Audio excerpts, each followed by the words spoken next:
ጠቅላይ ሚኒስትር ዶክተር አብይ አህመድ ከ39ኛው የአፍሪካ ህብረት የመሪዎች ጉባኤ ጎን ለጎን በተባበሩት መንግስታት የዘላቂ ልማት መፍትሄ ጥምረት ፕሬዝዳንት ከሆኑት ፕሮፌሰር ጄፍሪ ሳክስ ጋር ውይይት አድርገዋል።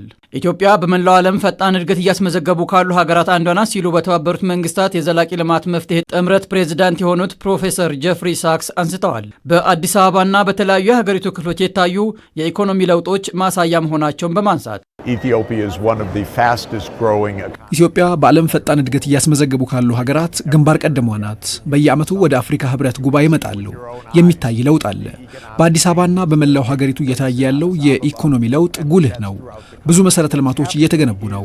የኃይል ዘርፍ፣ የኤሌክትሪፊኬሽን፣ የዲጂታል አገልግሎት፣ መንገዶች፣ ባቡር፣ ይህ ሁሉ የግል ዘርፉን ይደግፋሉ። ደግሞም ኢንቨስትመንትም እየመጣ ነው። ኢትዮጵያና የተባበሩት መንግስታት የዘላቂ ልማት መፍትሄ ጥምረት አጋርነት ለማጠናከር የሚያስችል የመግባቢያ ስምምነት የተፈራረሙ ሲሆን ፕሮፌሰር ጄፍሪ ሳክስ በሁሉም ዘርፍ ከፍተኛ የሆኑ ለውጦች መታዘባቸውን ጠቅሰዋል። በተለይም ላለፉት 40 ዓመታት ፈጣን የኢኮኖሚ እድገት ካስመዘገበችው ቻይና ልምድ መቅሰሟን በማንሳት ኢትዮጵያ የመጪውን ጊዜ አርቃ በማሰብና በማለም የምትተጋ ታላቅ ሀገር መሆኗን ጠቁመዋል። ቻይና በዓለም ላይ ከ40 ዓመታት በላይ ፈጣን ኢኮኖሚ እያስመዘገበች ያለች ሀገር ናት። በኢትዮጵያውያን ብዙ የቻይና ኩባንያዎች ይገኛሉ። ስለዚህ ለኢትዮጵያ በጣም ጥሩ አጋርነት ነው። ስለ ኢትዮጵያ ሳስብ ተስፋ የሚሰጠኝ ነገር በረጅም ጊዜ ማዕቀፍና በረጅም ጊዜ እቅድ መሰረት እየሰራች መሆኗ ነው። ስለዚህ ርዕይ ያለው ኢትዮጵያ እንድትሆን የምፈልገው ይህ ነው።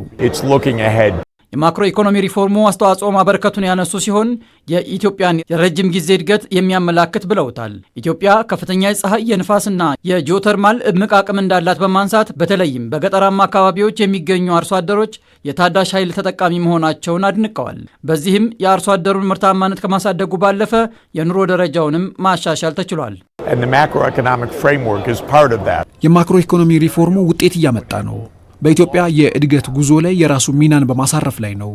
ኢትዮጵያ የፀሐይ ኃይልን ጨምሮ ተጨማሪ የውሃ ሀብት፣ የእምቅ ንፋስ ኃይልና የጂኦተርማል አቅሟ ከፍተኛ ነው። ለዚህ ሁሉ የኤሌክትሪፊኬሽን ትልቅ ማስፋፊያ በኢትዮጵያ ውስጥ አጋር መሆን እንፈልጋለን። ይህ ለኢትዮጵያ በጣም ስልታዊ አቅም ነው ብዬ አስባለሁ።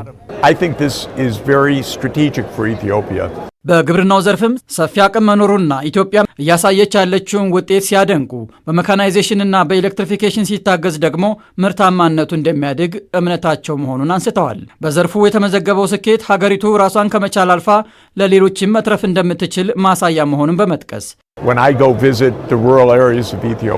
የኢትዮጵያ ገጠራማ አካባቢዎችን ባየሁበት ጊዜ የአርሶ አደሩ ገቢ እያደገ መሆኑን አስተውያለሁ። ሰብላቸውን ማሻሻል ችለዋል። መረጃም አላቸው። የተሻለ ትራንስፖርትም አላቸው። ኤሌክትሪፊኬሽኑ በጣም ስልታዊ ነው። የአረንጓዴ ኃይል እምቅ አቅምም አለ። ስለዚህ በሚቀጥሉት ዓመታት ትልቅ የእድገት ውጤት ይሆናል ብዬ አስባለሁ። እንግዲህ ውጤቱን መሬት ላይ አስቀድሜ አይቻለሁ። የግብርናው አቅም በጣም ከፍተኛ ነው። ውጤታማ ለማድረግ ለአርሶ አደሩ ጠንካራ የትምህርት ስልጠናና መረጃ እንዲሁም የሜካናይዜሽን ማስፋፋት፣ ኤሌክትሪፊኬሽን ያስፈልገዋል። ይህንን ጥምረት አንድ ላይ ካዋሃዱ ምርቱ በከፍተኛ ደረጃ ያድጋል። ኢትዮጵያም ራሷን መቻል ብቻ ሳይሆን ለውጭ ገበያም ማቅረብ ትችላለች። አህጉራዊ የንግድ ልውውጥና ግዙፍ ፕሮጀክቶችን ለማሳካት ሀገራት የልማት ስራዎችን በቅንጅት መስራት እንዳለባቸው መክረዋል።